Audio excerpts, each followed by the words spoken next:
Dino, where are you now?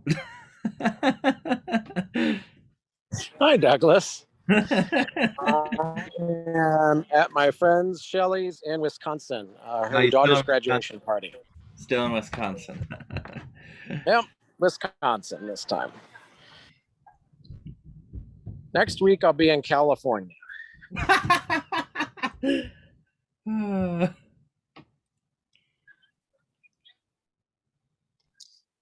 Got the Reagan Foundation one next weekend.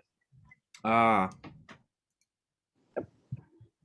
What is that? Is that a competition?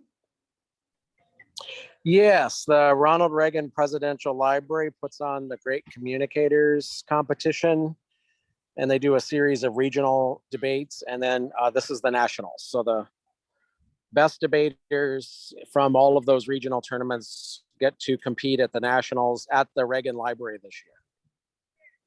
Nice. So I will be running that tournament next weekend.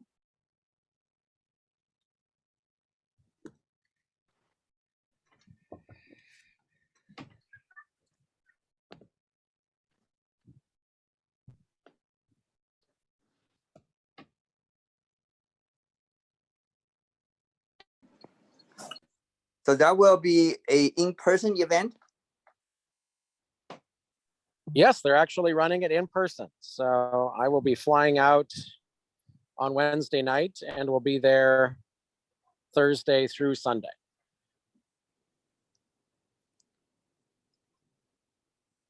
I'm sure it's much anticipated after quarantine. Oh, you know.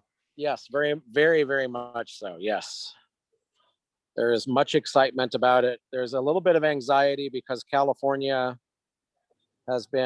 certain parts of California have gone back to mask requirements. There's some greater restrictions, but so far it sounds like they are still going to have a maskless event at the library. And the museum and library is open to the public. So, but they do a special tour for the students and their families. They get to see the private quarters, which is not open to the general public. They get dinners. The competition final round is held under the wings of Air Force One. Reagan's Air Force One was retired, and the jet is actually in the library. You can take a tour of the jet. You can walk onto the Air Force One jet. And so they do the final round below the wings, just below the wings of the Air Force One airplane. So it's a very cool experience. Well, share your story experience with us. I hope this will give some extra motivation for the students online today to join such competition in the future. You get to travel. I think that would be great. Yeah. Yeah, absolutely. And the top students, you can do it as an independent. So we could actually have students independently if they wanted to. The key is, at least with the Reagan Foundation one, is you have to be a United States citizen in order to compete because of the scholarship, how the scholarships are rewarded. So that's one thing we would have to keep in mind. But outside of that, yeah, it would be fantastic to see some of our students compete in the regional tournaments and try to win a spot at nationals. And they pay for everything for those students and their coach. So they fly you out there. They shuttle you from the airport to the hotel.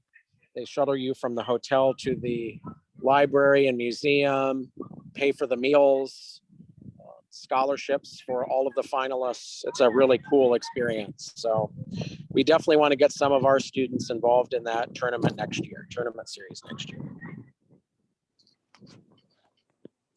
Got to be in high school for that particular one. So we would want our students who are going into high school to participate in that one next year.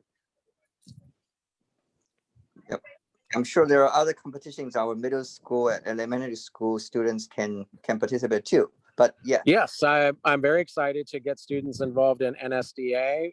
The middle school students, I'd love to get involved in NSDA nationals, since you can participate through your middle school. So we definitely want to get some students and their schools involved in that process next year.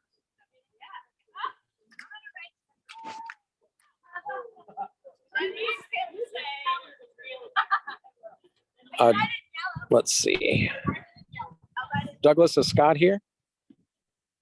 Yes, our Sweet. infamous Scott is indeed here. Ah, excellent. Excellent.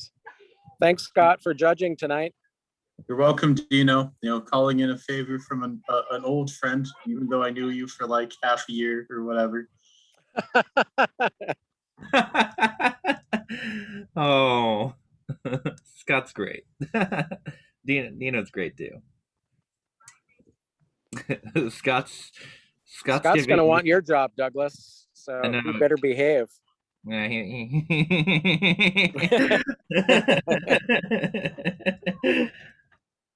Dino, you anyway, it's can't great to see everybody here. It's great to see everybody here tonight, both participants as well as the guests who are coming to observe the debates. We appreciate all of you being here and supporting our highlights tournaments and our programming. That's fantastic to see. So.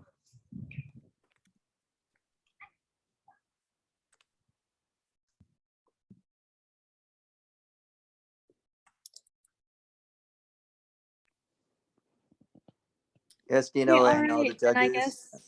Sorry, what? I was just thanking them for volunteering their time to help with this tournament tonight. We're grateful. Absolutely. Yes, absolutely. Yep.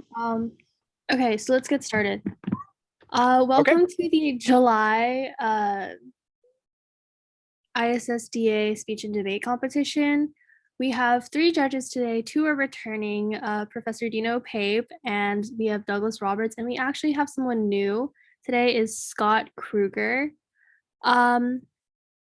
Scott Kruger is an NFA Lincoln Douglas debater and a sophomore at Simpson College. They this past year were an octo finalist in parliamentary debate at college nationals. So all of our debates, all of our judges are very, very qualified, overqualified if I honestly say so. But yes, so all the participants have already been sent an agenda.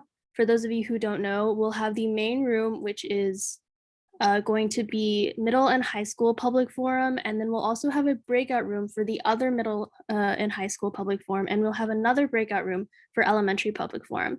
After all of the, those are for round 1s, and then we'll have round 2, and then after the debates end, we'll have the speakers, and then after that is the award ceremony.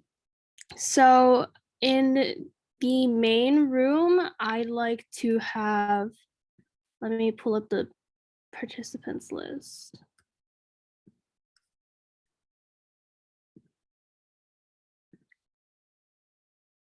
Okay, in the main room, I'd like to have Michael Zong and Leo Chen versus Lillian Yu and Joyce Wu.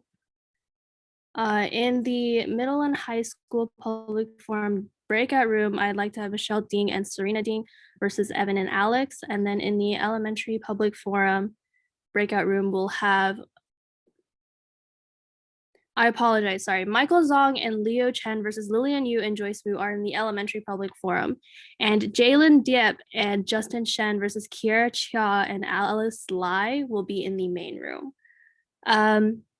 Frank Liu and Yu Chen Yang are also participants for elementary public forum, but they will be on standby because we have an odd number of teams. So I will assign the teams to their breakout rooms, and participants are free to move in between rooms.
Okay, so I've opened the rooms. Again, you guys are free to move in between each one you want. The main room again will be Jalen Diep and Justin Shen versus Kiera Cha and Alice Lai. So you four will need to stay in the main room. So Professor Pape is judging the main room. Douglas is judging the high school PF and middle and high school PF, and then Scott will be judging the elementary PF.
All right, whenever you guys are ready.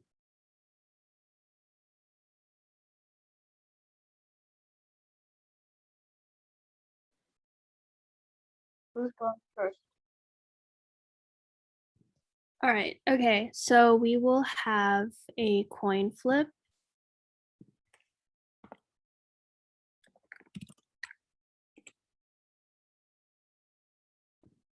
Let me share my screen really quickly.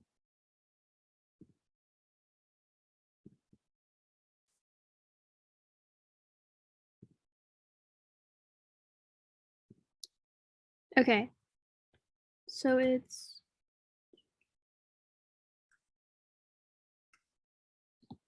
who would like to call it?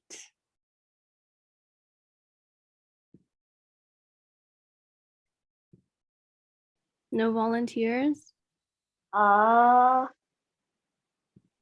We will take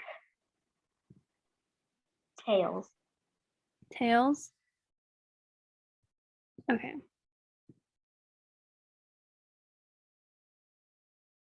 Okay, so I believe you are going first, or sorry, choosing the side. Yeah, we want Khan. Okay, Khan. And then so the other team will be, do you want to go first or second? Second. All right.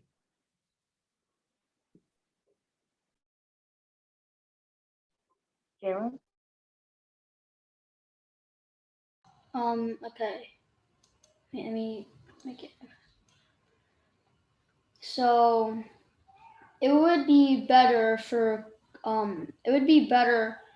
the Olympics to be postponed or canceled for a year or so, because it would be economically bad because no overseas spectators are allowed, which so not a lot of tickets will be bought, and Japan has already spent $25 billion on it, and if there's not a lot of people watching it, then it's kind of a waste. And second, people are going to be going to watch the Olympics, and only 8.7% of Japan's population is fully vaccinated. Several public polls in Japan also show that a majority preferred the Olympics to be postponed or even canceled. People have been rioting, not rioting, like protesting out in the streets because they do not want the Olympics to be hosted because it could cause a massive outburst of COVID-19 because Japan has not had a lot of people vaccinated, and for the athletes, some of the athletes are encouraged from taking the vaccine, but they are not forced to take it, which could endanger some people with COVID-19.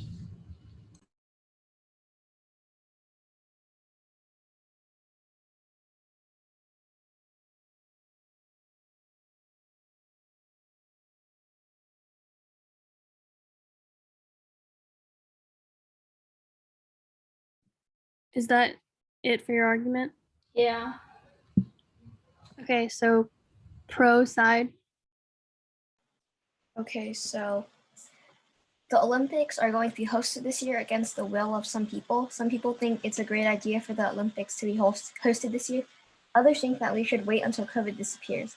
Here are some reasons I think we should host the Olympics this year. First of all, many public health experts also believe that the games can be held safely.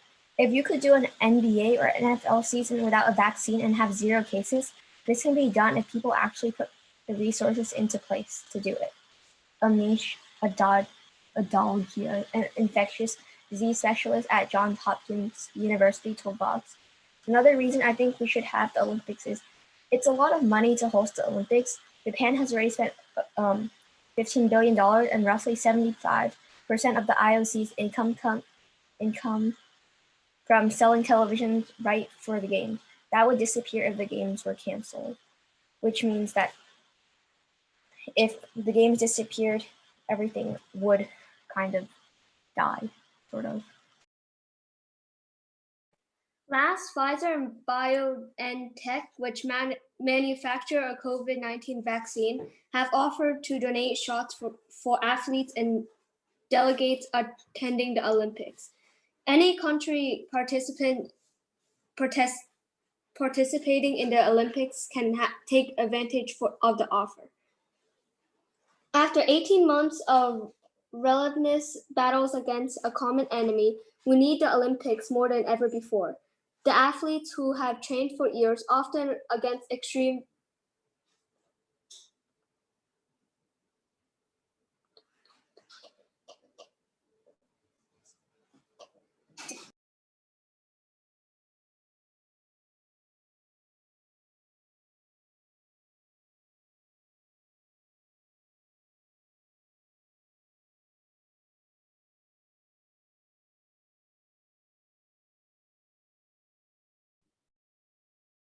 Are you having issues?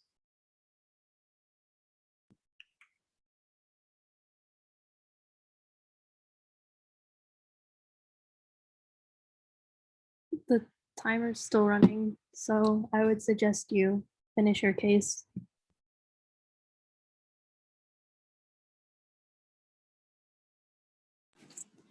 Sorry, I just realized that I was muted.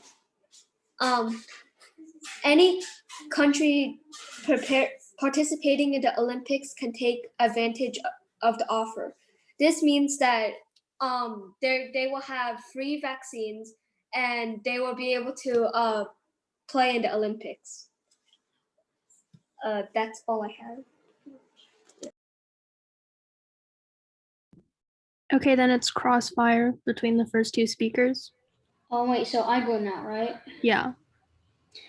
Okay, so when you said there is donations from Pfizer's and BioNTech, what if some of the athletes don't want to take it? That would be kind of a waste of COVID vaccine. They're not required to take the vaccines, except they have to wear a mask and maintain. It's between the crossfires between the first 2 speakers only. I was the first speaker. But wasn't Alice Wait, just speaking? But 2 people spoke. 2 people spoke? Yeah. I was doing something, so I wasn't paying attention. Why did 2 people speak? Wait, Justin, they both spoke, right? Didn't they? Okay. Okay, I I sent can hear you now. Sorry. Okay, I sent the PF I can format hear ahead of Oh, time. I like finished my part, and then I think Alice just like continued. Okay. Okay. Okay, then continue your crossfire then. Okay. You have 20 seconds left. Okay, so they're not required to have the vaccine, but they're required to social distance and wear masks, and there's no hugging or handshakes to avoid public transit and tourist sites. And officials, media, and others must follow similar restrictions. Oh yeah, and another.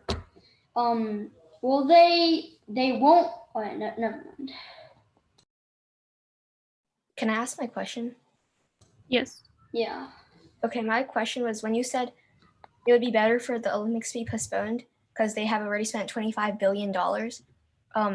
I said that Japan has already spent a lot of money, and then that would disappear if the games were canceled. And hold on. Yeah. So like,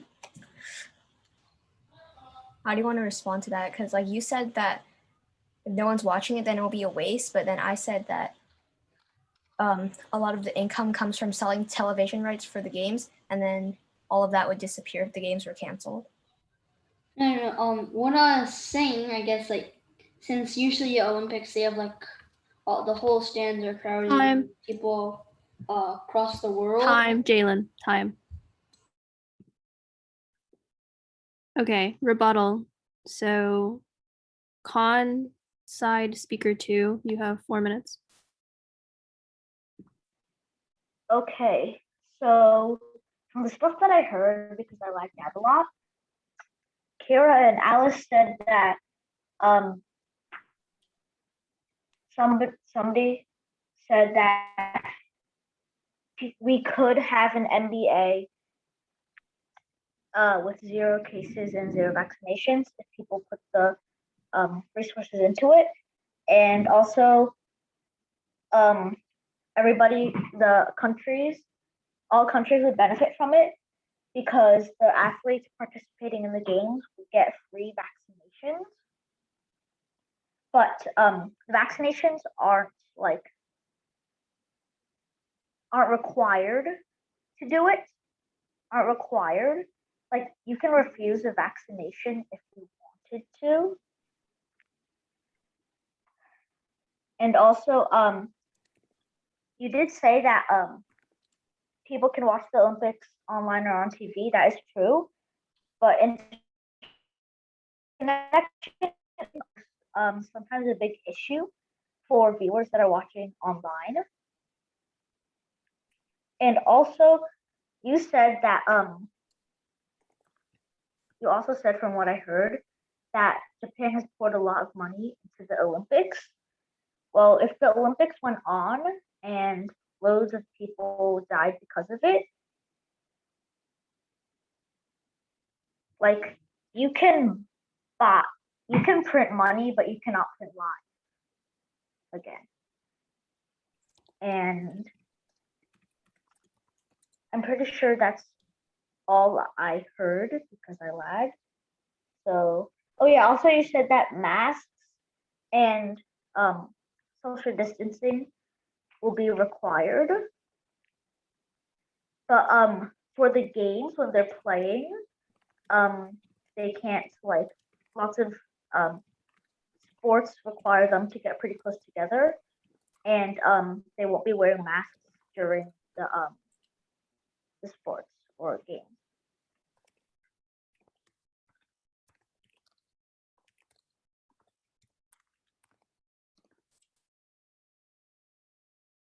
Is that your entire case? Yes. Okay. So, pro side, speaker 2, rebuttal, you have 4 minutes. That is Alice, I believe. So you said that the COVID would spread more because it would transmit through through handshakes and stuff, but but through that also, the Olympics said that they wouldn't have any handshakes or hugs, and that they would avoid public transmit, and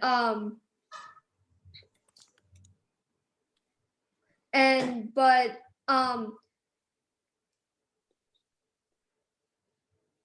they could still spread through they although they do not do wait, I'm the, hold on. Although they don't do any handshakes, it could still spread through hold on.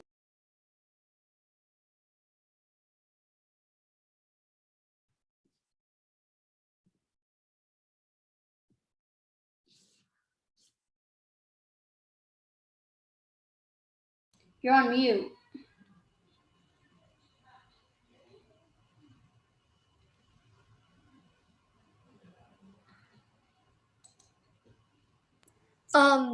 They still do handshakes, but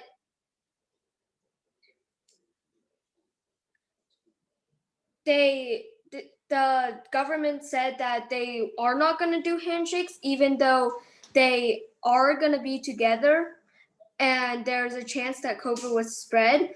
But the government had already said that there's not going to be any hugging. There's not going to be any of those sports that said that, like, there's no like handshaking, no hugging, no physical contact between them. That's all.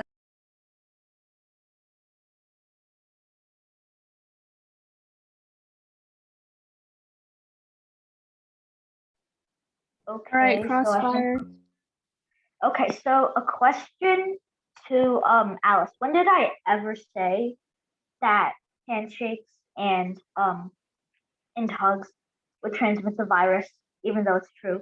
When did I ever say that? I thought you said that like it would like spread. The COVID would spread in the Olympics. Yes. Yeah, the COVID would spread, but I did not specifically say handshakes and hugs.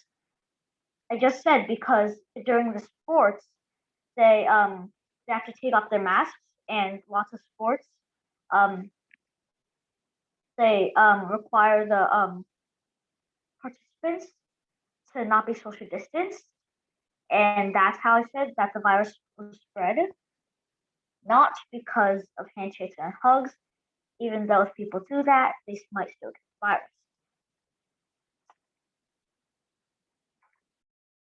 Well, some athletes also put on their masks, and like I think it's required this. I think it's required this year that the athletes at some sports they have to wear the mask. On other sports they might not, but those are going to be social distance.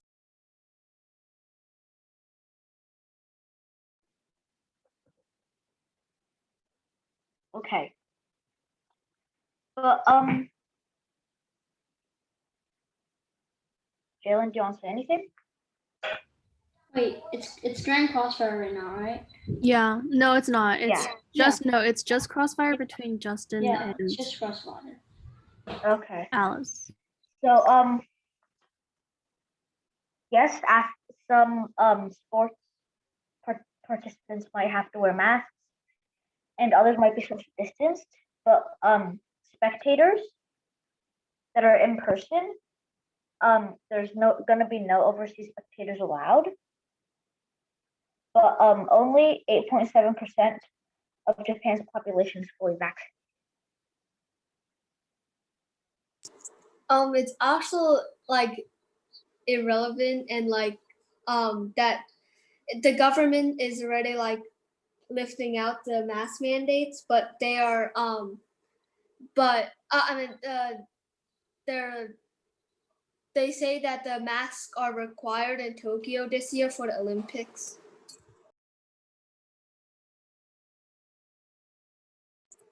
He left. I Okay, think internet well, maybe. Crossfire time limit has been reached already, so it's summary. So speaker one, con side. Wait, so I'll do the summary. Yes, your summary. Okay. So wait, this is when I just say like our restate our reasons and stuff like that. Mm-hmm. So wait, oh, What Justin. happened? Justin. Yeah, lag. Justin, it's your And I know. summary. It's Jalen's turn now because crossfire time had Wait. already been reached. You tell him. So Jalen, go ahead.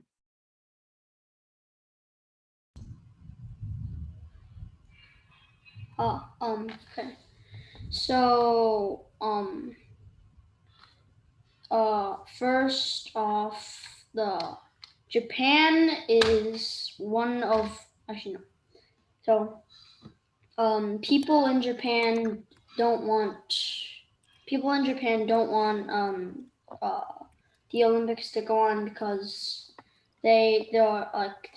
now there's like protests in the streets of Tokyo, and a lot of polls state that the public want the Olympics to be canceled, and also masks are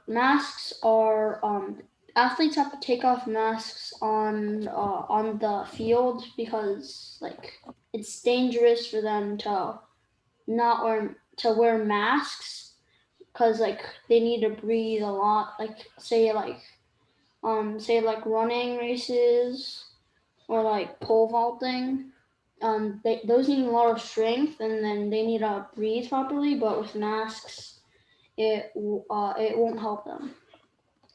And a lot of people aren't vaccinated. A lot of people aren't in Japan. A lot of people aren't vaccinated, and even though the seats will be paced 6 feet apart from each other, COVID can still transmit from one person to another.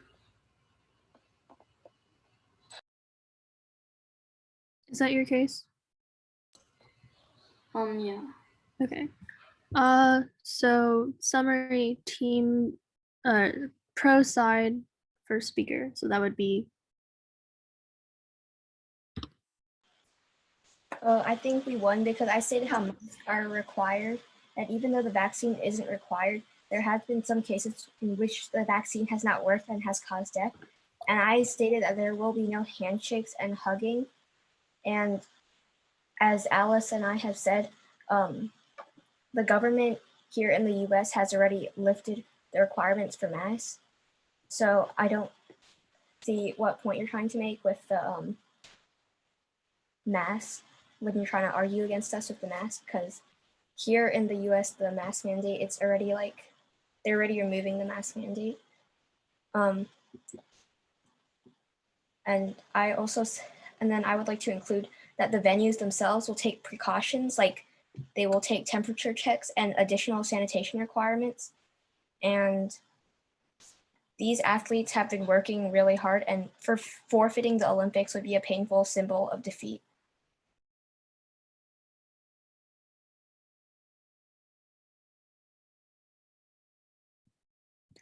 Okay. Then it's grand crossfire, all speakers. You have 3 minutes.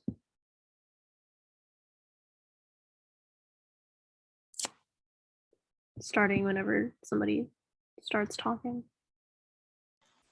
Do you guys think that the mask mandate will help or not? To be honest, even though I'm on con, it will help. But the new Delta variant is it spreads better I mean, like it spreads more effectively than other variants of COVID, and that might like make new cases in the Olympics more likely. And do you think the vaccine is like good? Do you think it always works? Well, it usually works because vaccines that you get injected with, I guess you get injected with a tiny part of it, so your body will get used to it, and you'll build partial immunity, and then it will probably protect you. And there's also always a second dose if you want to take it. But the But vaccines, vaccines will not be forced onto participants in the Olympics. but the vaccines haven't worked on every single person that took it. Most people. How do Kira, you're saying that the vaccines have not worked on everyone, and you're saying that the Olympics should go on. And Wait. you said that there's going to be donations from Pfizer's and BioNTech, while you're saying that vaccines don't work on everyone. Yeah, but even if the vaccines don't work, they still are going to wear masks, and masks are required, and social distancing is required. But what if it's on the track? Then they have to take off their masks because it's sports, and if they don't take it off, they can get since they have to breathe properly. Or if they're wearing masks restrict since it's covering your face, your mouth, and your nose, so it's harder to breathe, and then they might there's a possibility of them getting tired quicker, and yeah. I don't know whether it's like completely relevant, but like right here, the schools and everything are like starting to loosen the mask mandates, and like at school, I was like on the track team, and then we didn't really have to wear a mask, and that was like long before they wanted the Olympics to like continue. That might be different here in the US because they've already distributed a lot of vaccines, but in Japan, only 8.7% of the population is populated according to a poll. And then that makes it more likely for people to get infected because they're not wearing masks. Because masks partially help with COVID. But they are going to wear masks because they're required. Then why did you say that? Why did you say that they lifted the? I said like here in the US. Okay, that's time for Grand Crossfire. We'll have the final focus. So con side speaker 2. That would be Me. Justin. Yes. Okay, so Judge / Rosalind, why we won is because besides our argument about the fact and then that they said that washing hands and masks would be required, and handshaking and hugging wouldn't be allowed, they dropped all of the rest of our arguments and didn't address them at all. And Alice said that what I mentioned in the crossfire, overseas spectators would not be allowed. She said that wasn't relevant. It is relevant because Jalen mentioned it in the first speech. So I think that's why we won. Well, why we should win. And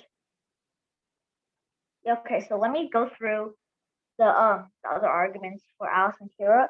It was several public polls in Japan showed that a majority preferred the Olympics to be postponed or even canceled.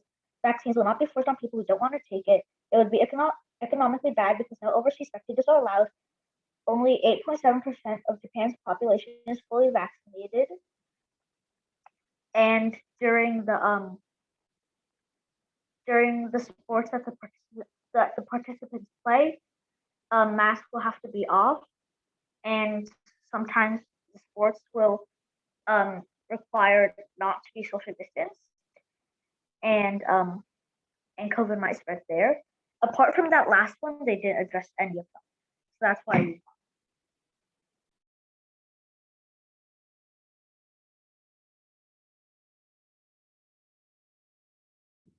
Okay, pro side.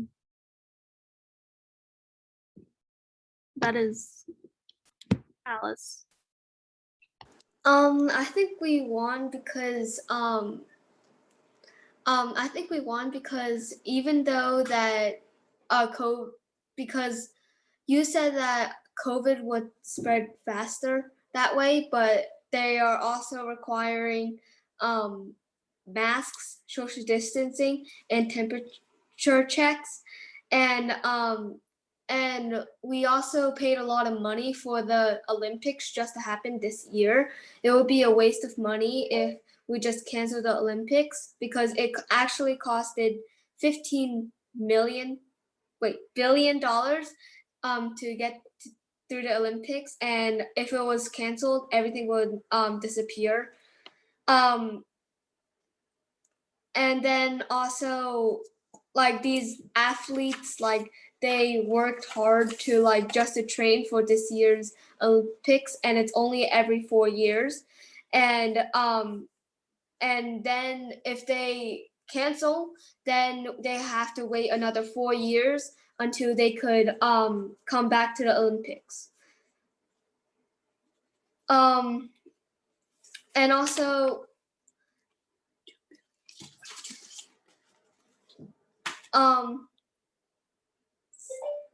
and also if those athletes came back 4 years later, they might be too old to participate in the Olympics, even after they trained so hard. I think we won because vaccines are not required vaccines are not required, but masks, social distancing, and temperature checks are all required. That's all. Okay. So Professor Pape was originally supposed to judge, but I don't know what happened. He might have had connectivity issues. He isn't currently in the meeting, but we've had Kevin listen in, and he'll give you some feedback and determine who wins. Okay, so good round, guys. Turn on your camera. I'm not gonna turn on my camera. No. Please turn on your camera. You are the judge. My haircut is like horrendous. So I'm sorry, but that's a no.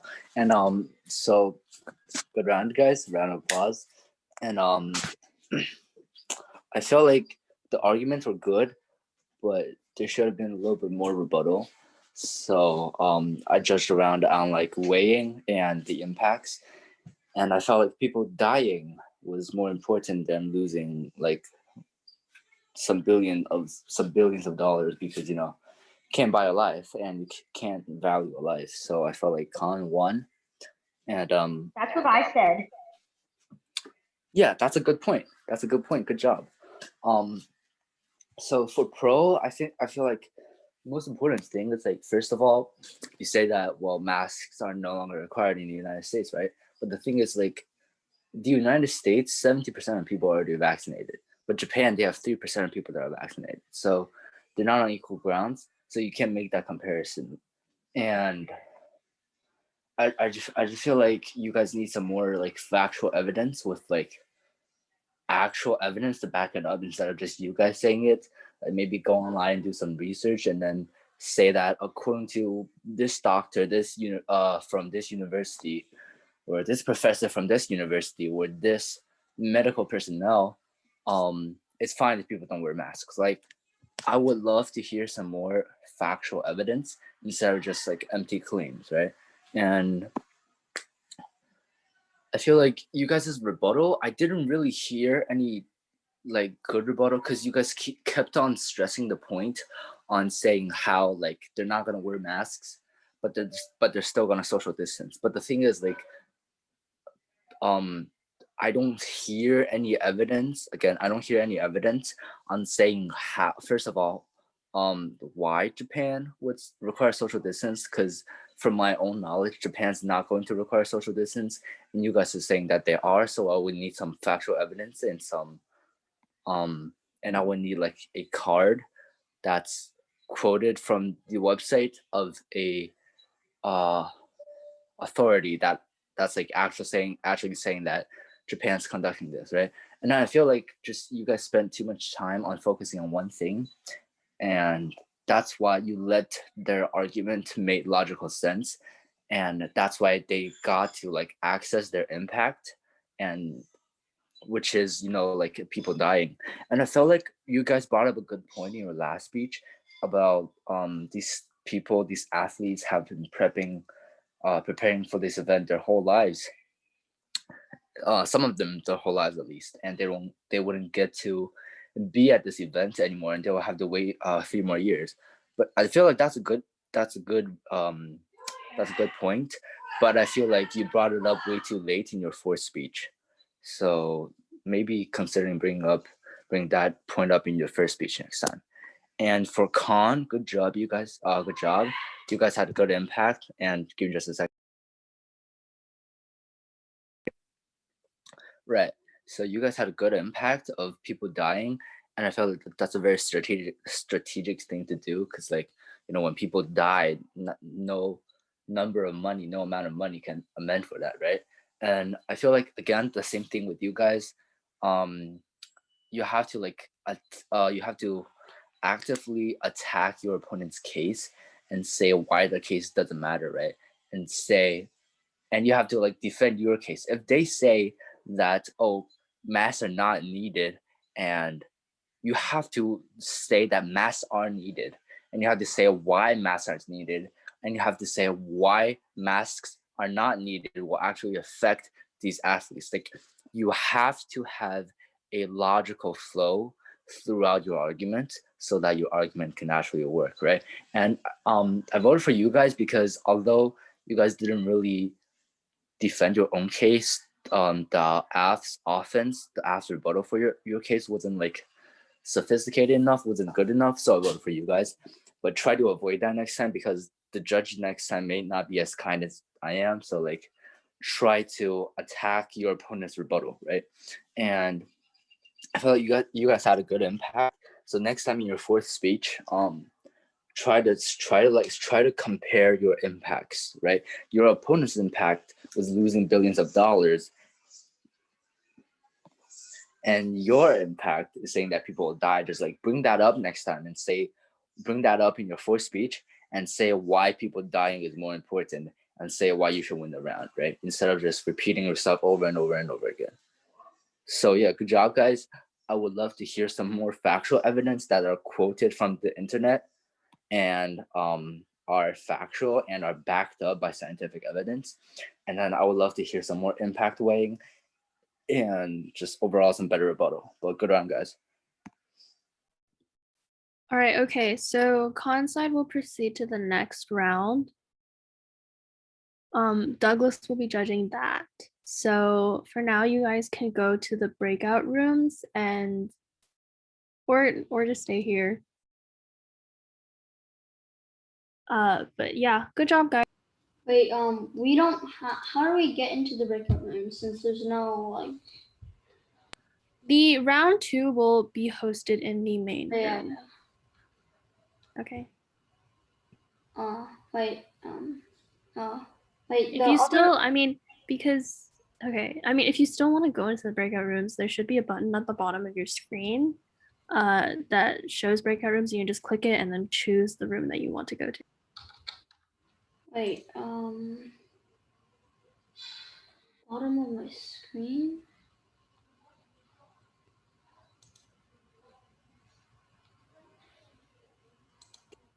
I don't see the breakout room either. Yeah, I don't see it. It just says. It should be at the bottom of your screen. It just says mute, stop video, participants chat, share screen, record reactions, and leave. That's it. Okay.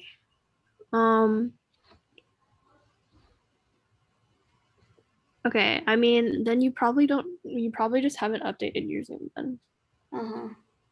Okay, but we will rejoin shortly Okay. when the other section finishes. So for now, Okay.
Wait, is round 2 going to be starting now?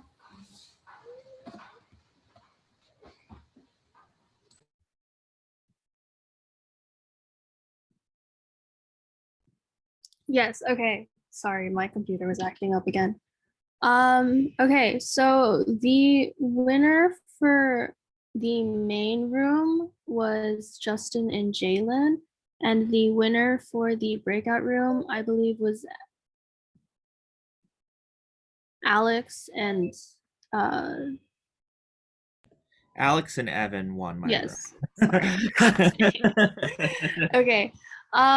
So we will do another coin toss to see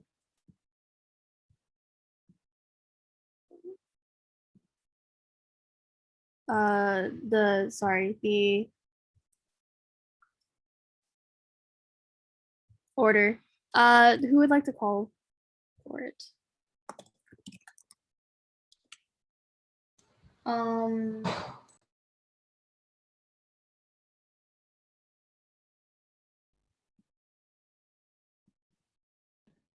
Jalen, you want to call for it? Okay.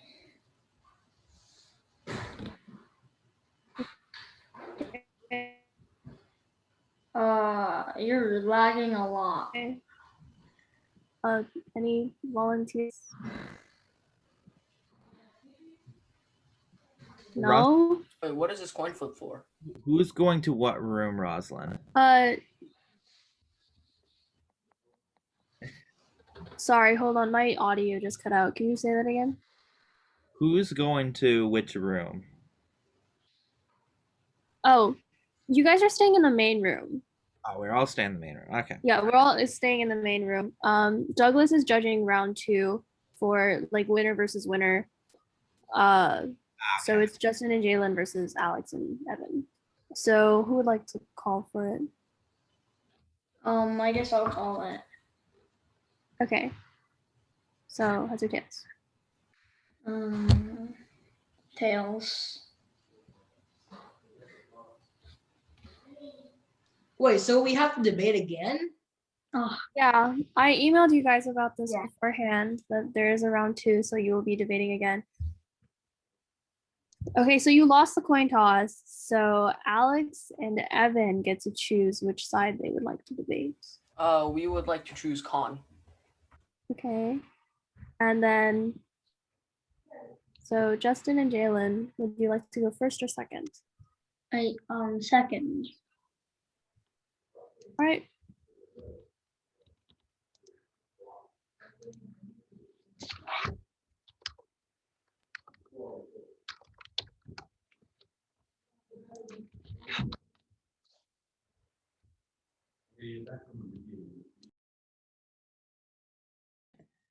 Alrighty, friends.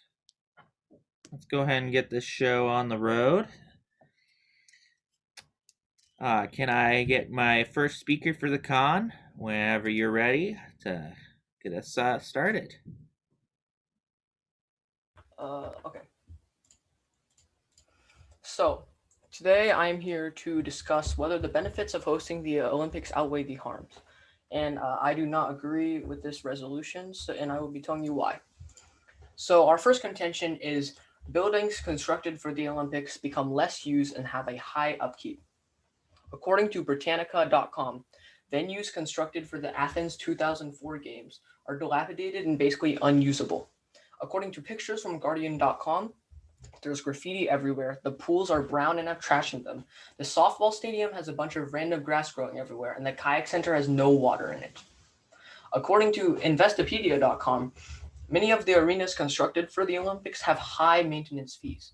For example, Sydney's stadiums cost $30 million annually in maintenance. Similarly, Beijing's bird nest area costs $10 million in annual maintenance. Right now, the main use for Beijing's bird's nest is literally for people to ride segways around the Olympic racing track. These stadiums were used once, and it will take several years, if not decades, until used again. Our second contention is that it negatively affects citizens, often poor and working class people. According to the Institute for Policy Studies, Brazil was ranked 12th globally in the social inequality ladder, but the government still used $14 billion to host the games when they could have been spent to benefit poor and working Brazilians. To make matters worse, more than 250,000 people were forced to leave their homes, often violently. According to the Institute for Policy Studies, after the 1996 Atlanta Games, the city relocated 6,000 residents from public housing leading up to the Olympics. Also, according to the Center on Housing Rights and Evictions, many rich people moved into the cities after the games, displacing another 24,000 poor people.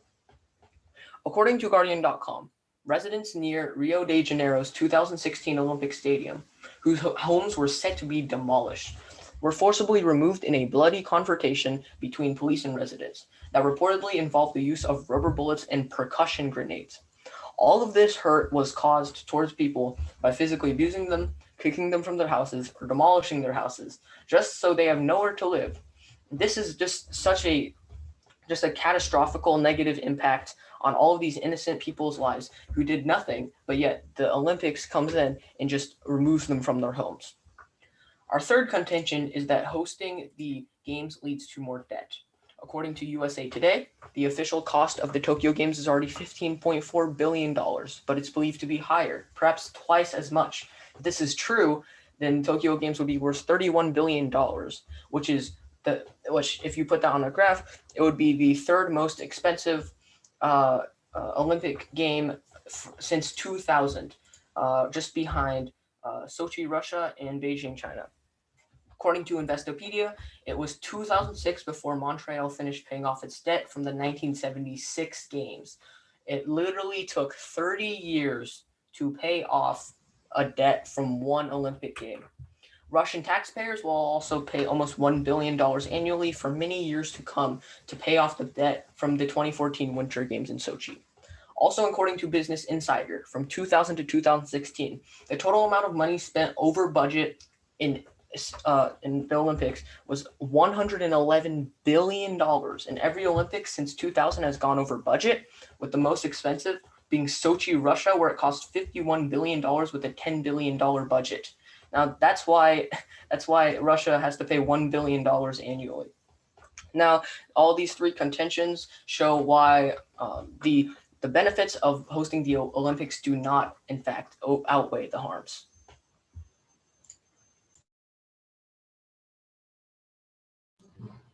Okay.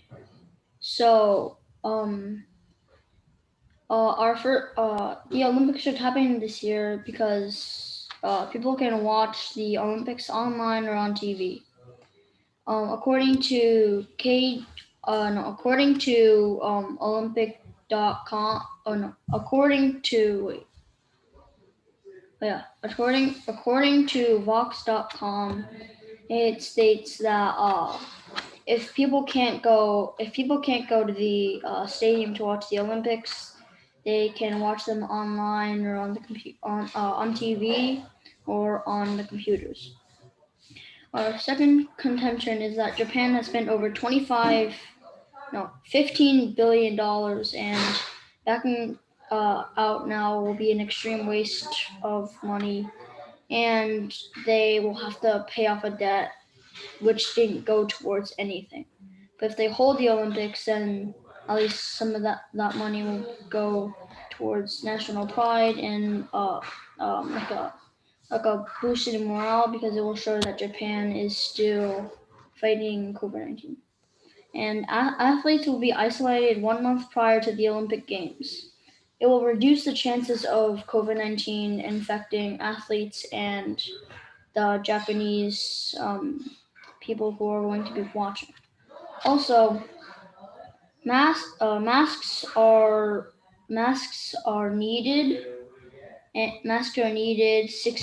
People have to be 6 feet apart, and chairs and seats are spaced apart. And when athletes are not racing, they're restricted from doing handshakes, hugs, any physical contact, and they have to wear masks, and a lot of people want them to take COVID tests, so most of the athletes will be vaccinated. Judge, is it okay if I ask them to restate one of their contentions? Is that okay, or can I not? Well, we're going into Crossfire anyway, so you can ask them in Crossfire. Okay. And that's my question then. yeah, sounds good. Because I wasn't quite sure because you didn't really specifically state out contention. So, Jalen, what was your first contention for pro? My first contention. People can watch the Olympics online or on TV. Got it?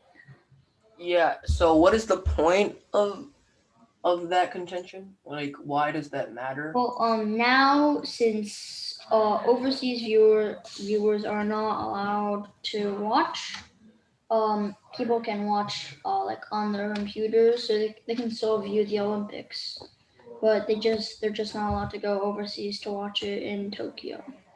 Have you taken into account the fact that that only applies to our current Olympics for Japan and not like any other Olympics that has been held in history? Because the fact that overseas viewers cannot go is only a rule that Japan set because of COVID-19. But we're talking about all Olympics here, so or like.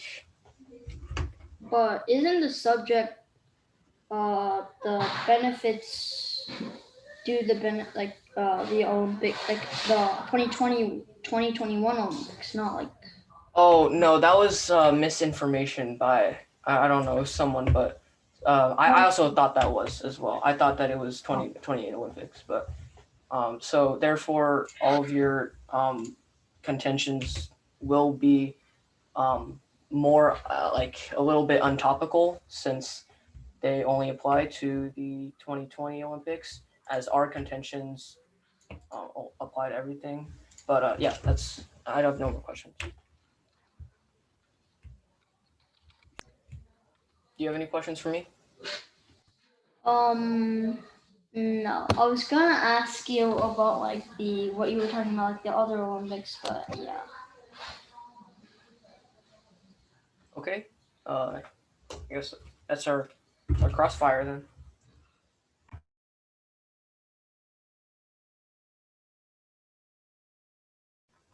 Mr. Roberts.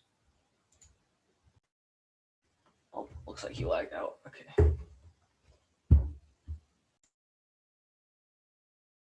Yeah, I believe he's frozen. Just give it a second.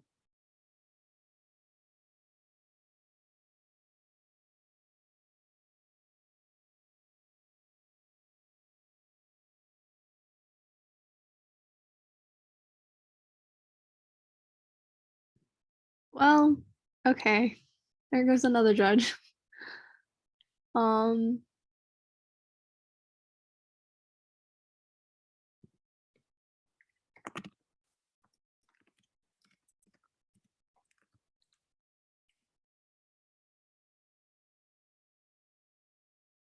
Want to what?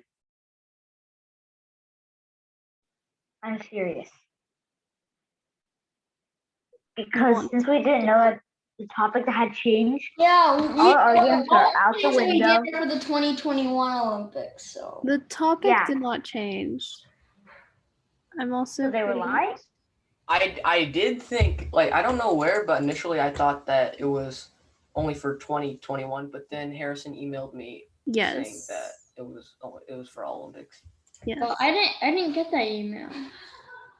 I didn't get that email. Okay, I mean, it was just should the Olympics, like. So now all our arguments are out the window. Should the 2021 Olympics be hosted? That's what Yeah, I mean, I'd never said 2021, so it was just in general. I mean, I also said that you could incorporate COVID-19 as an argument, but it wouldn't be the main focus. Because the theme was sports, past, present, and future. It wasn't COVID-19, so. Apologize. Like all our arguments are centered around COVID, and Douglas, now they're all out the window. is your connection okay now? My connection's been funky today. Like, we had a really big storm this morning, so We had a really big storm just now. and anytime that we have big storms out in Kansas that roll through, like the internet's god awful all day. So I apologize for that. If it happens again, just bear with me. Like, I'll be back in like a minute or two. Okay, yeah, they just finished the crossfire. So. Yeah, that's fine. I heard what I needed to hear from the crossfire, so. Khan, whenever you're ready to begin your first rebuttal, we can go ahead and carry into that. Okay, so your first contention that people Evan, you are the first speaker. The second speaker would be Alex. Oh, okay. We have to alternate? It is per public forum, per the ISSDA rules, that you must alternate. Okay. Alex, you can do it then. Okay, so this is the rebuttal, right? Yes, that is correct. All right. So your main point is essentially talking about how I can watch the Olympics on TV. This does not ignore the large amount of money that we still need to pay off. Like my partner said, Russia, Brazil, and Montreal all had to pay off massive billion-dollar debts over the length of up to 30 years. Also, this is almost unique to this year's Olympics given the context of COVID-19. You did not, however, provide any information on why the Olympics benefits us. You simply said why it's okay to have them because, you can watch them on TV, so you don't have to have, contact. So therefore, the COVID-19 virus won't spread. So yes, we can watch the Olympics, but one, it's only for the current Olympics, and two, why would we host it given the amount of money and work we spent? I think we should win because the harms outweigh the benefits, and you did not give us any benefits whatsoever.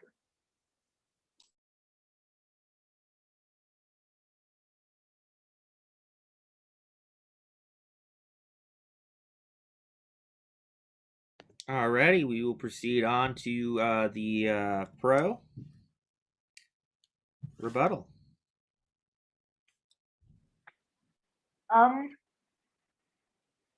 So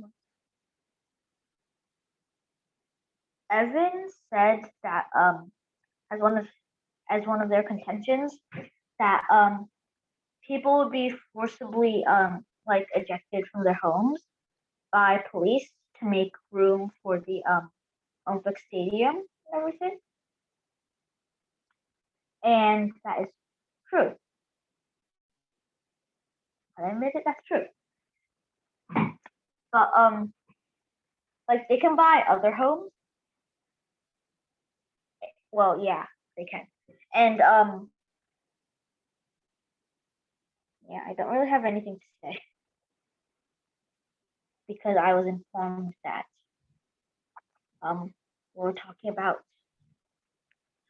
Olympics in the future, and well, we made arguments for the 2021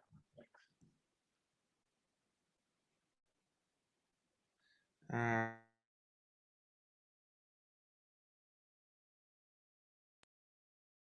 I think you lagged out again. Yeah, you're lagging again.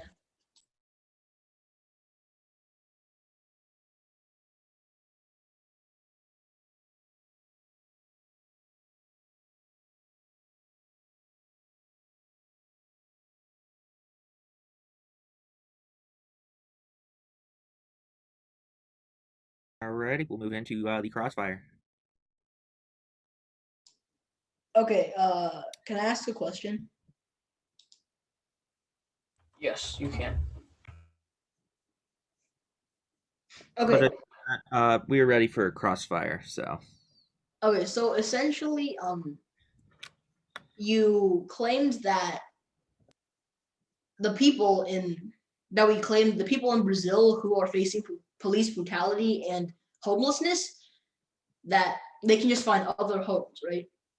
Well, we claimed that Brazil is like ranked 12th in global social inequality, meaning that, their government probably isn't in the best shape. Number two, we claimed that most of these people are actually poor or are stricken by poverty. So the main point is, do you think they have enough money to buy new homes if we're bringing this up?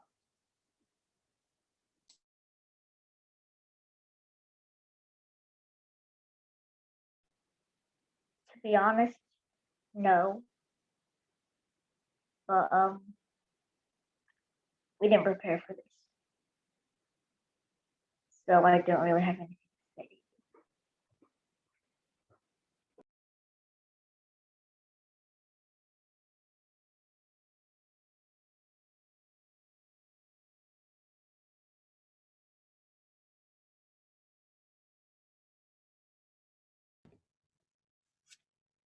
Are there any further questions by either side?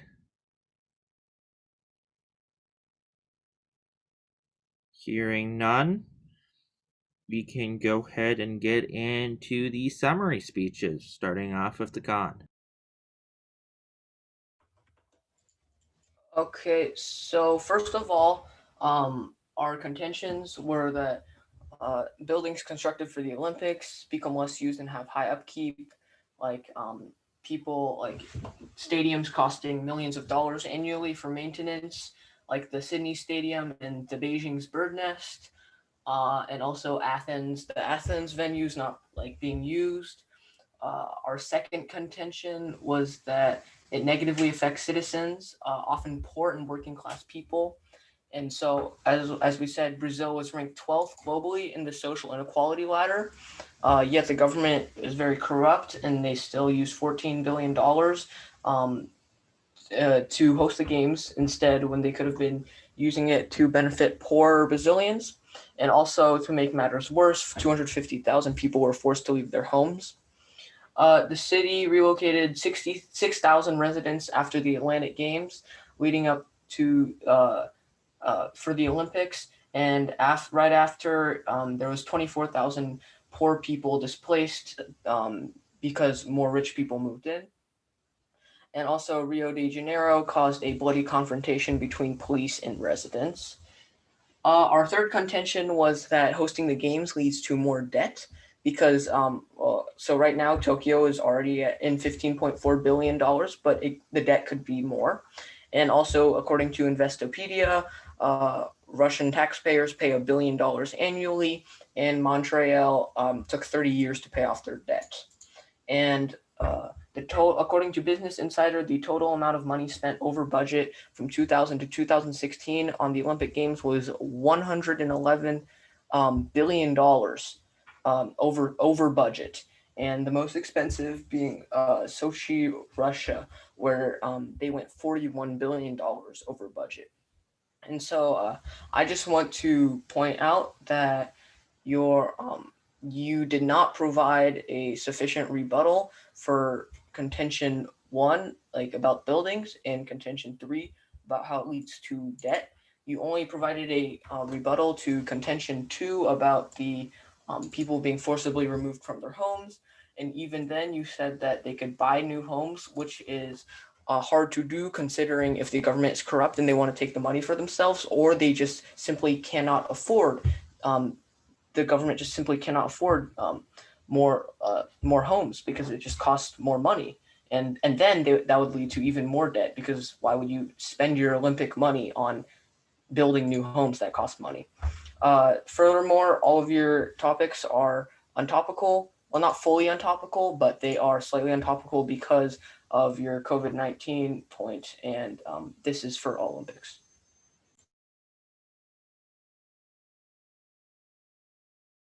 That's it. Alrighty, we'll move on to the pro summary.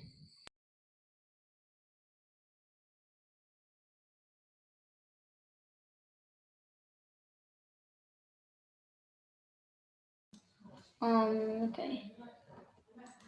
So, our first contention, wait, Like it can't but I mean like if I do I'm not allowed to okay. So I just state my contentions, right? Yeah, for summary, you just restate your contentions and anything else you want. Yeah, I'll just do the ones that I have here. People can watch the Olympics online or on TV. Second contention is that Japan has spent over $25 billion in backing now will be an extreme waste, and it will increase national pride if they have the Olympics. And athletes will be isolated 1 month prior to the games, and they have to wear masks and social distance, and no handshakes or hugs for the athletes.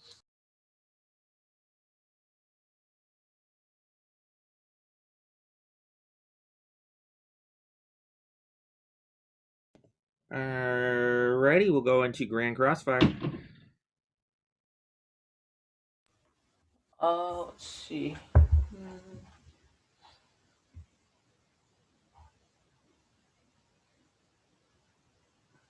Oh yeah. Could you tell me the website in which you got your information about contention two? I think it was wait, it was I think Vox.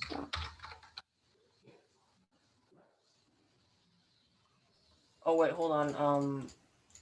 Douglas go. Oh, never mind. He's in. Sorry, I thought you got kicked out. Never mind. Keep No, going. I'm here.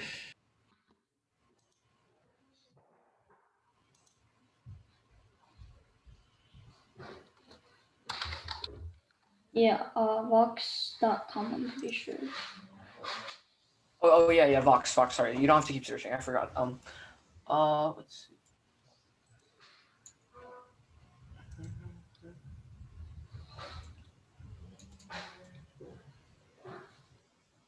Uh, so your entire argument is about COVID.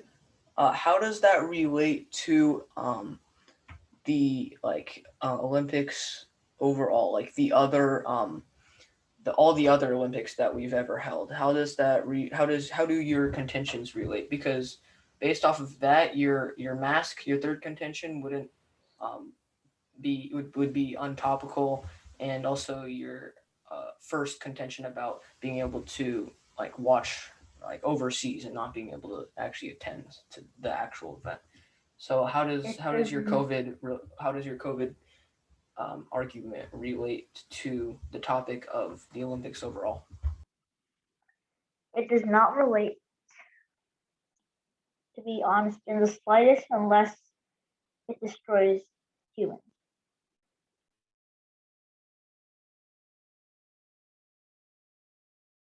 I have no more questions to ask.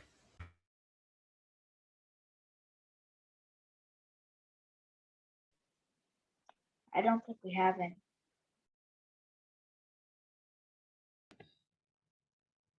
Are there any further questions by the pro? I'm sorry, not the pro, but the con.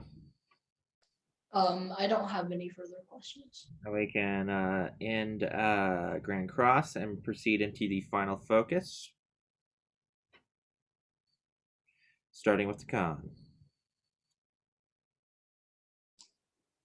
So overall, we must look at what we gain and what we lose. With the amount of money lost, the buildings ruined, and the amount of social degeneration present, there's simply more harm than the benefits. As the pro, your main argument revolves around the idea that, we can avoid COVID-19 by staying at home and watching it for more televisions, but this does not provide us with a benefit. And even if this was in general, there's like the amount of things we lose is definitely going to trump the amount we gain, because the best thing we can do is break even by an increase in the economy, or like a long-term trade investment. But there's no apparent gain, and why should we do this in the first place if there is no gain? So George, if you agree that the money, supplies, and social morale lost heavily outweighs thousands of tourists and a sufficient increase in trade, then we should win this debate.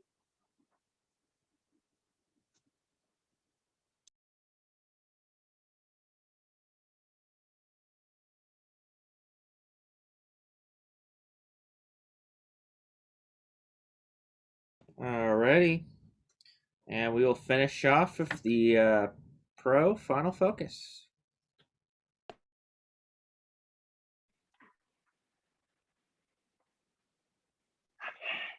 So, Judge, we should win. Probably no reason at all.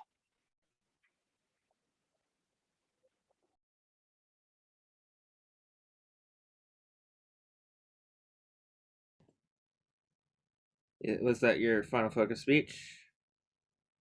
Yes. Cool.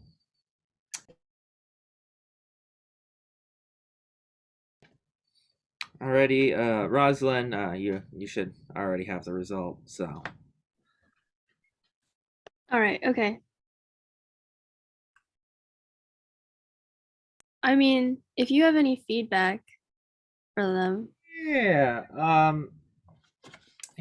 So I think the big thing here, I think it's pretty clear. There's nothing I can really say here to that doesn't reveal the decision of this round.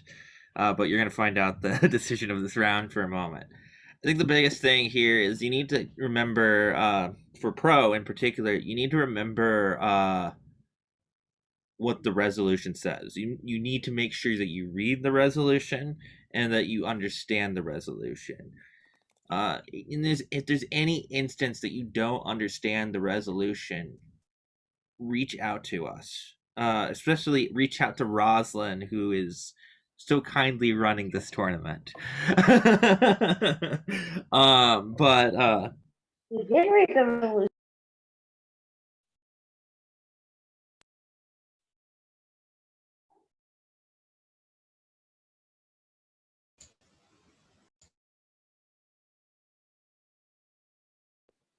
I think he's frozen.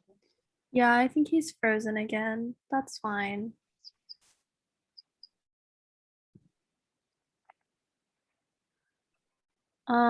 Okay, I mean, while that's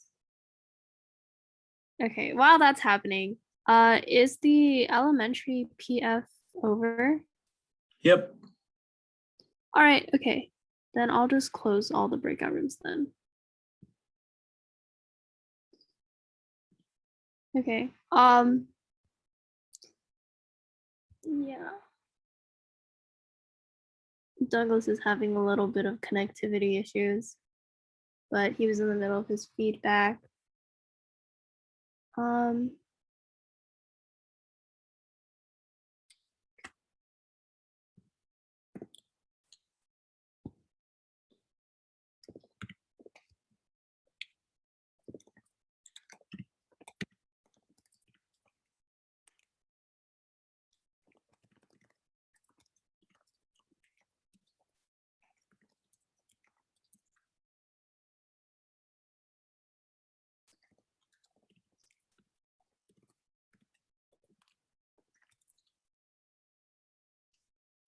Okay. I don't think we should waste time waiting, so I guess you guys can have we'll go ahead and move on to our break before we move on to speeches then. If any of you guys need to go to the restroom or get a drink of water, you're free to do that now. We will commence with the speeches in about, I want to say 3 to 5 minutes.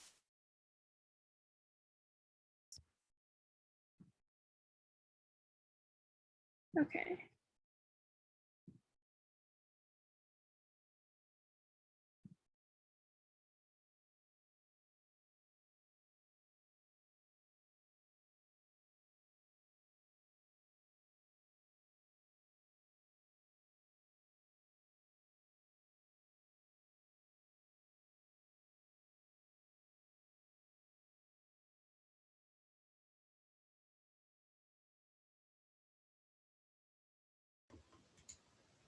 Can we leave and join back for the are the speeches going to happen right now?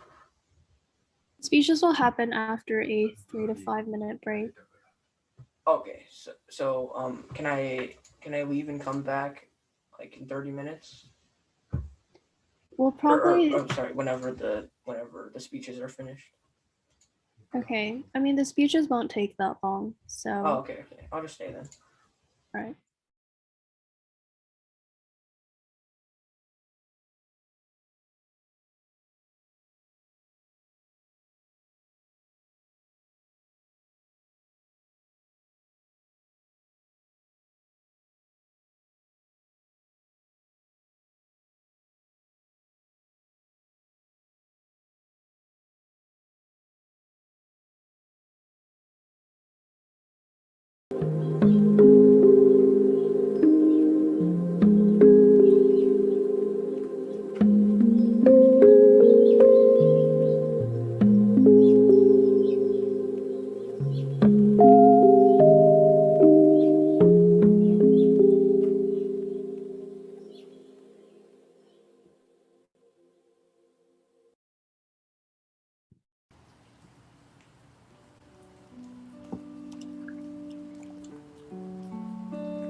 All right. Okay. I hope that was enough time for you guys. So for our speech order, Yu Ming will go first. The judges will work together as a panel to decide a winner. Where is Yu Ming?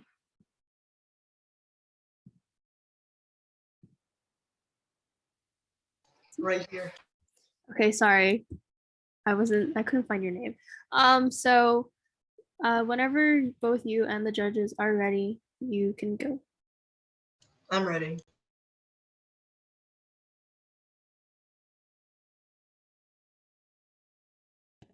I'm ready. I'm ready too. Okay. Lionel Messi is the best athlete and soccer player throughout history. His statistics alone already propels him into the spot of the best athlete, but Messi is even more than that. His intelligence has helped out not only him, but his team as well.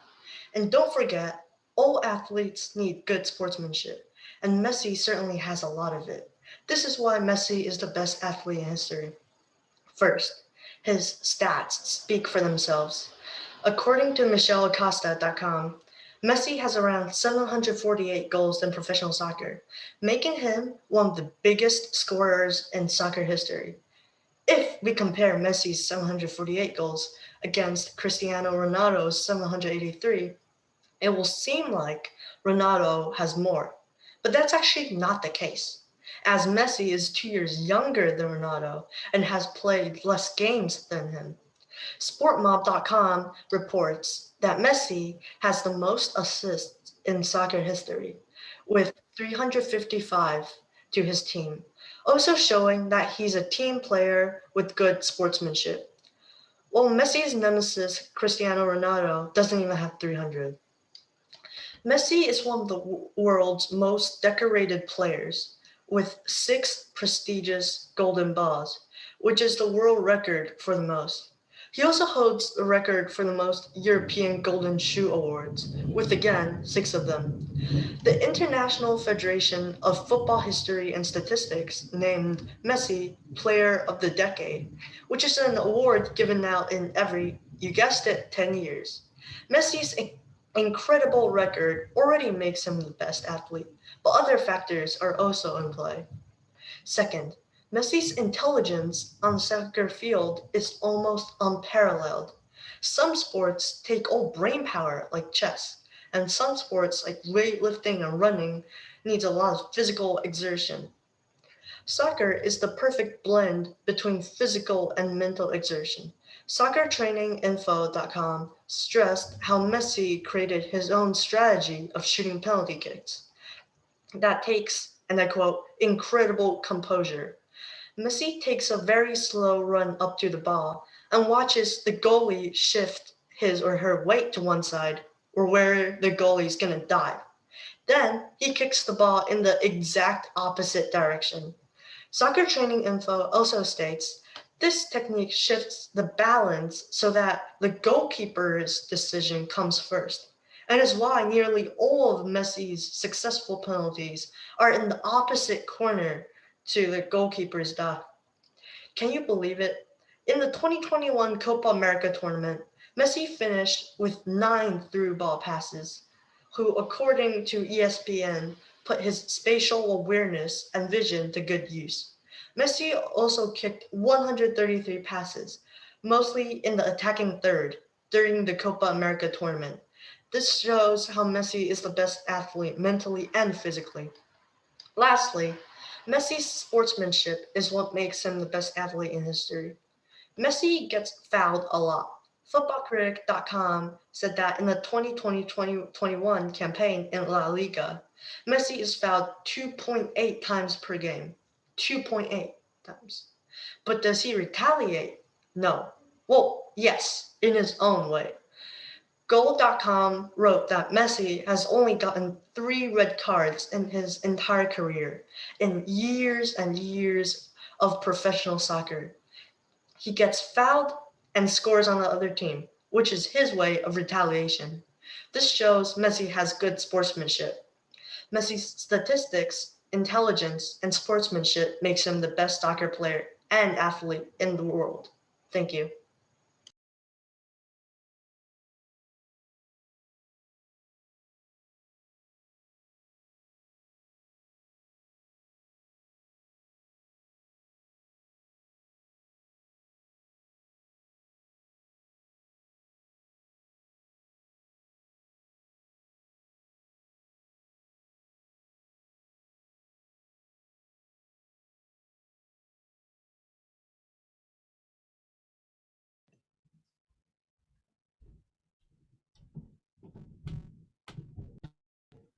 Alrighty, Roslyn. Who's our second speaker? Okay, Derek.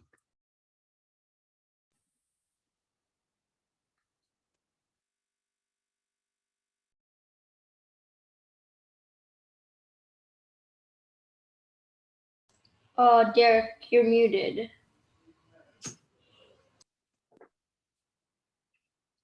Good evening, everyone. What is your favorite sport? My favorite sport is golf. I've been playing in the PGA Junior League in the past 3 years. In my team, you can see Indians, Americans, Chinese, even Russian kids. Golf has become more and more popular these days. But the situation wasn't always like this in the sports industry. Until 1961, PGA rules specified that only white men could be members. Who is the best sports player in history and has made the most influence in a generation? In my speech tonight, I'll give you 3 big reasons why Tiger Woods is the best sports player in history. First, Tiger Woods is a barrier breaker. Golf should be a game for everyone.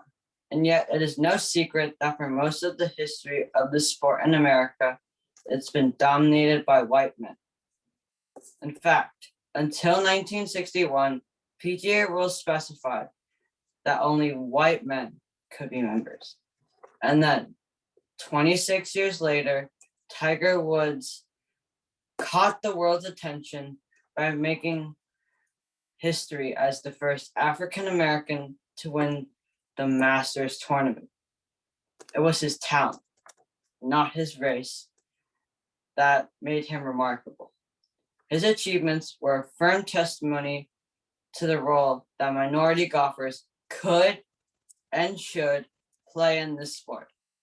The influence of that 1997 achievement continues. In 2017, 26% of newcomers to the sport of golf were non-Caucasian.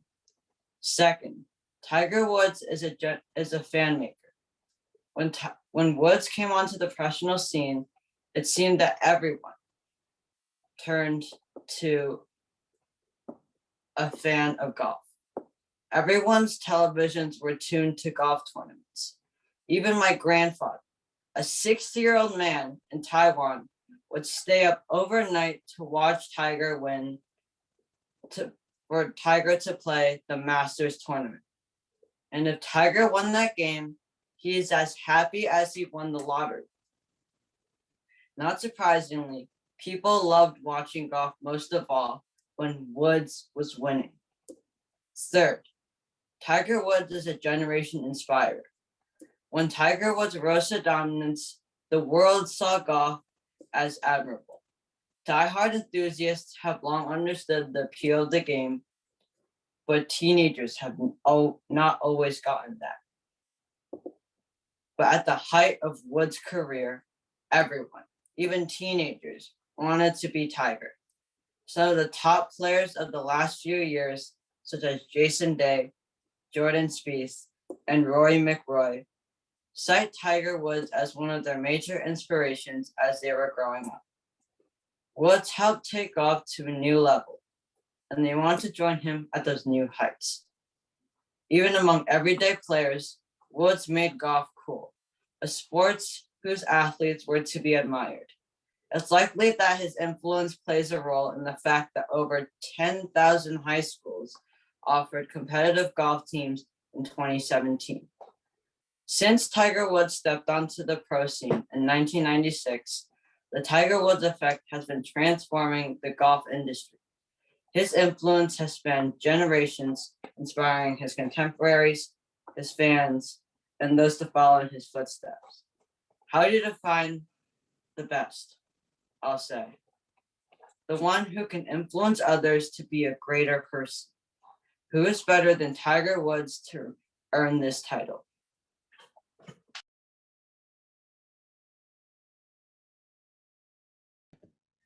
Alrighty, thank you. Rosalind, can you ship the 2 of us to a judges only breakout room? VIP breakout room. Yes, okay, I will.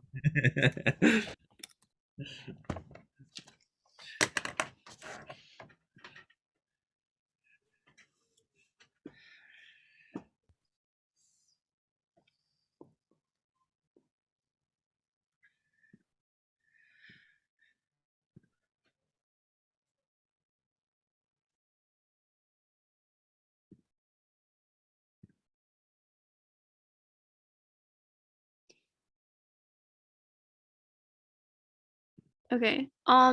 My computer Safari is no longer responding. So if one of the co-hosts could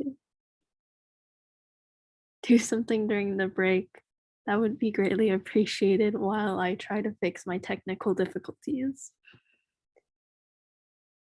Or you guys can just talk. Nice speech, Derek.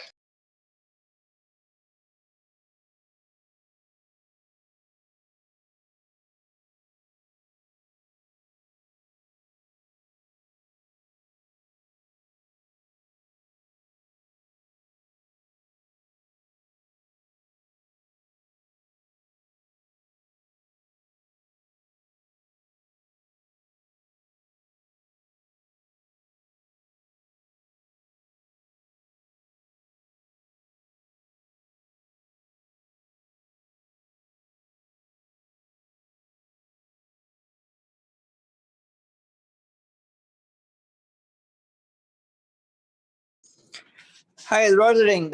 There was a question from the elementary school break room. Yes. Are we supposed to be directing them to that room?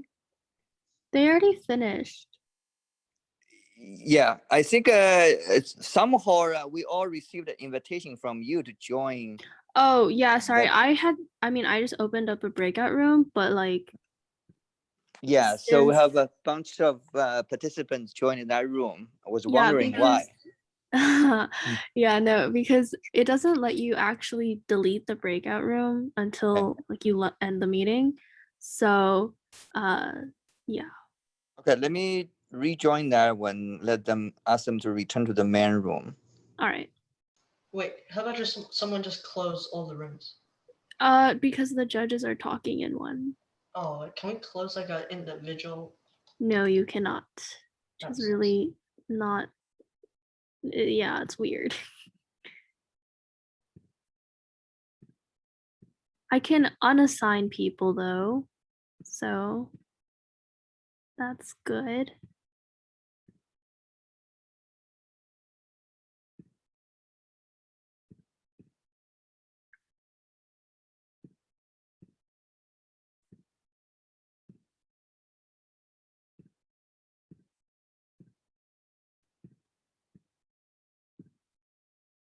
Okay, yeah, sorry for any confusion. It doesn't actually let me delete the breakout room, so like nobody else has to go to a breakout room except the judges. So you can just stay put.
Okay, my Safari's not working, so I guess you guys will just listen to stuff from my phone playlist.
Now what are we doing? We're waiting for the judges to decide. What? What do you mean, why?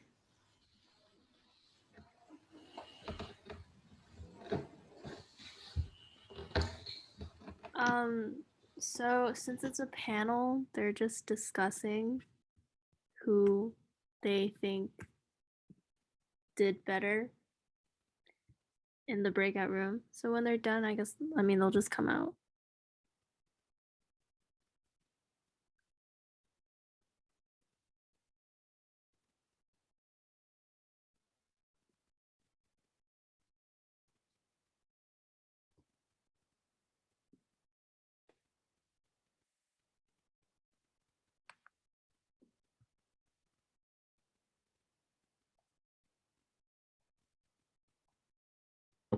We have reached a decision.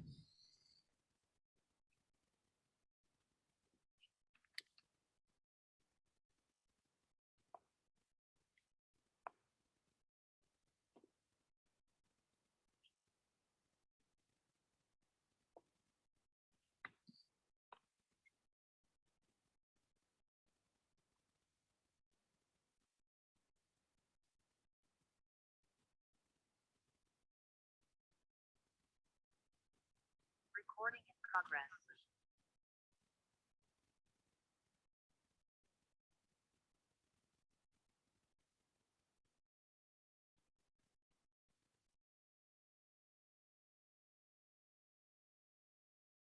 Rosalind's having some technical difficulties.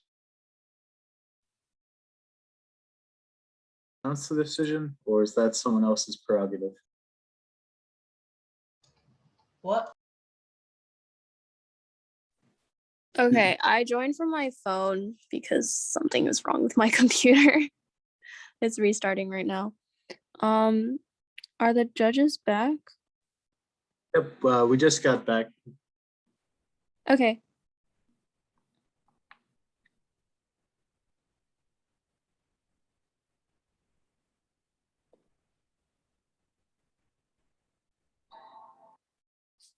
Okay. So whenever you guys are ready, you guys can just give feedback and announce.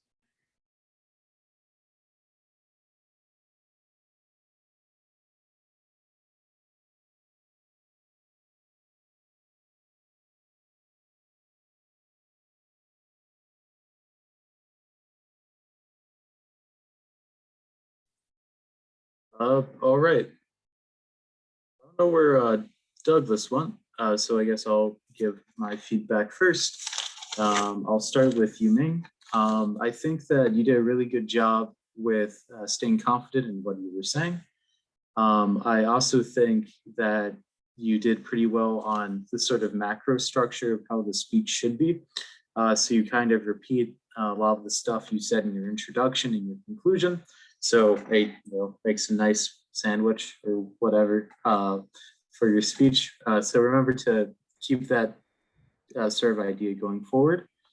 I think that uh, one of the sort of issues I ran into as a listener of the speech is it seemed like when you were going through the three sort of subsections of the statistics, Messi's intelligence, and then his sportsmanship, it kind of, you go to a category and then you list off a few facts about Messi, but it doesn't, there's needs to be sort of a microstructure of you going into the topic, listing some facts, and then connecting it to sort of a greater meta framework, in my opinion. So how it ties back into him being the greatest athlete, right?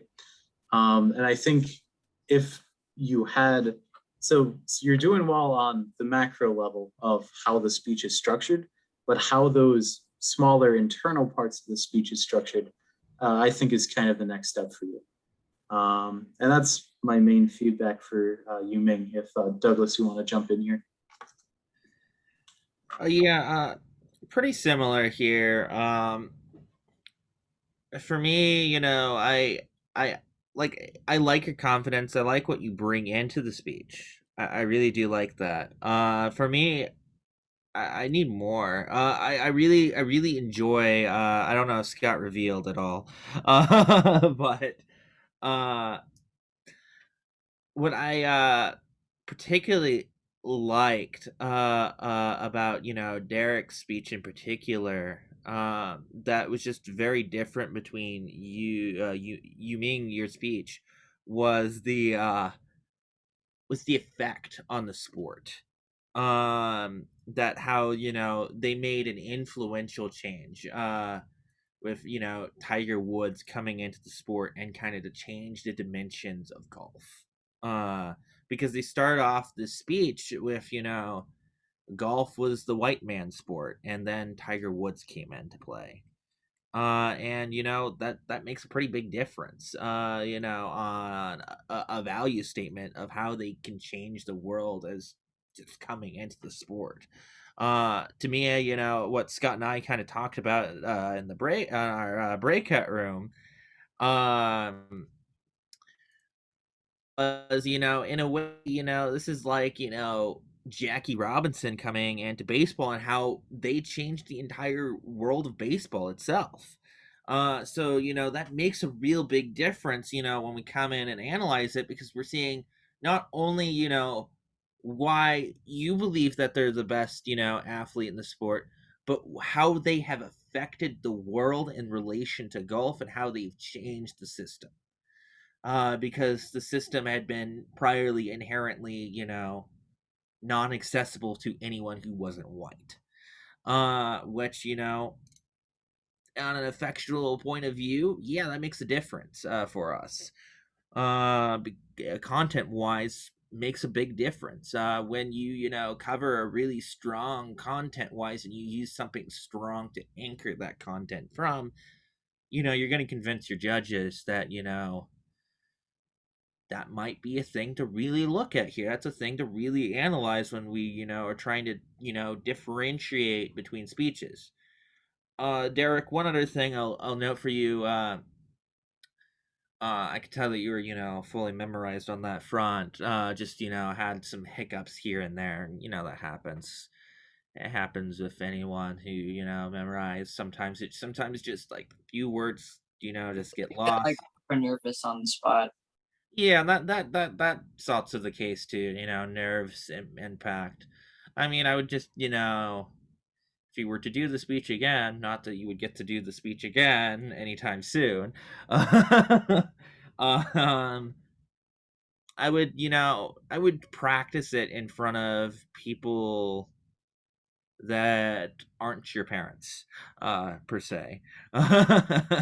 Practice it, people that, are unfamiliar, well, not familiar, not asking you to go find a random stranger in the mall and be like, here is my reason why this athlete is the best athlete. No, I'm not asking you to go do that, but maybe a friend of yours, just like, can you listen to my speech? I'm just trying to practice it, get underway.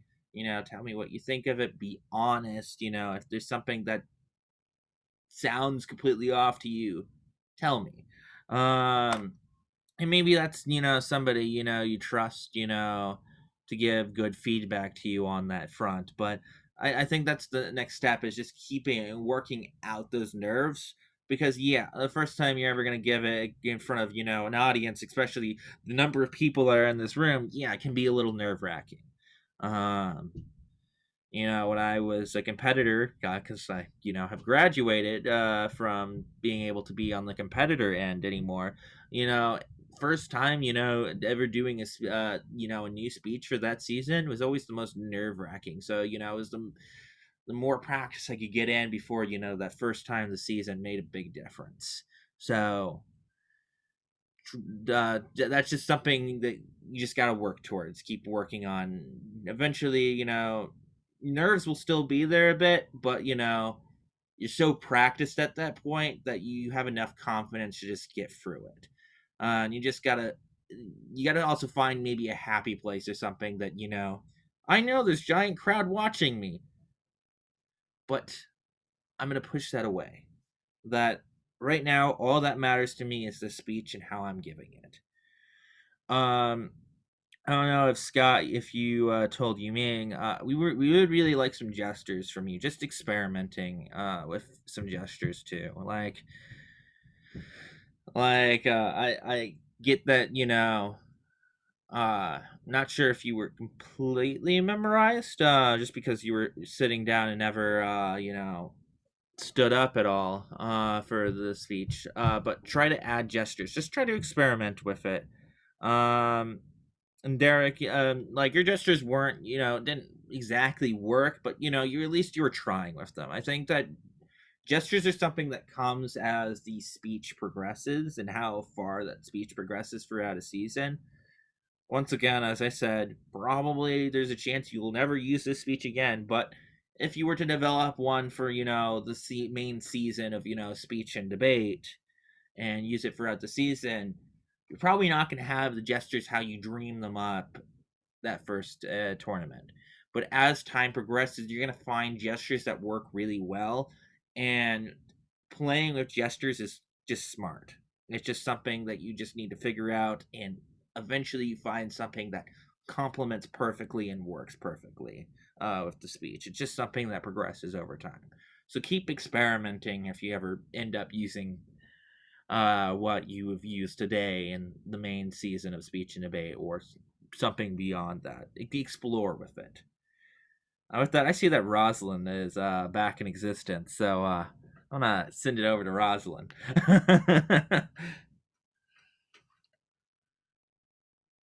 Never mind that Rosalind's muted.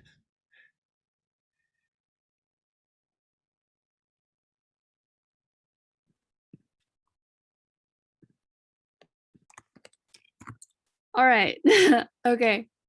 So I fixed some of the technical difficulties on my computer.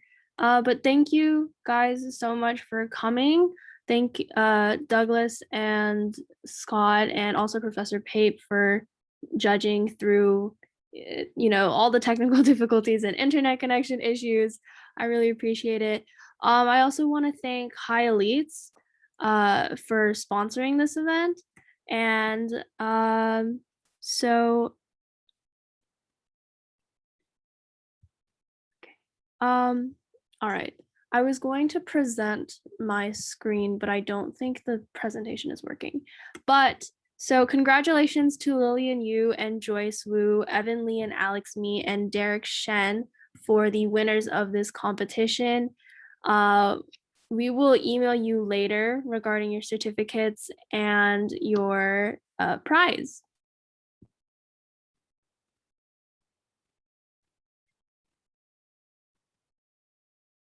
Okay, I think Douglas is having more connection issues. But thank all of you guys.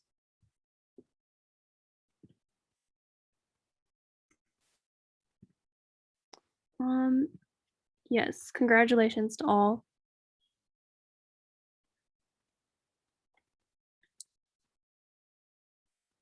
If you guys have, yes, if you guys have any questions for the executives, I believe a handful of us are here.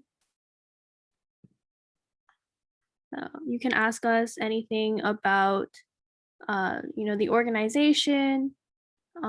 Derek, could you post the Discord Discord join link for in the chat for those of you guys who want to join? And if you guys have any questions for the judges, then you can also ask them.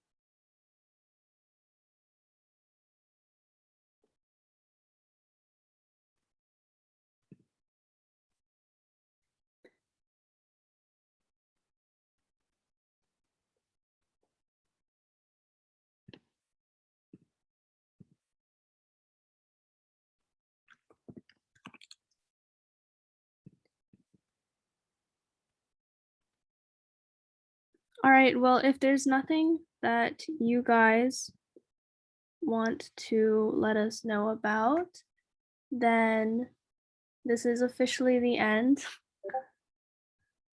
Thank you guys again for so much for coming. And yeah. Bye-bye. Bye. I don't know where the link is. The link is in the chat. Didn't you paste it in the chat? No, I pasted it in Yumi the pasted it in the chat. Thank you, Yumi. But yes, okay, there's the join link for our Discord.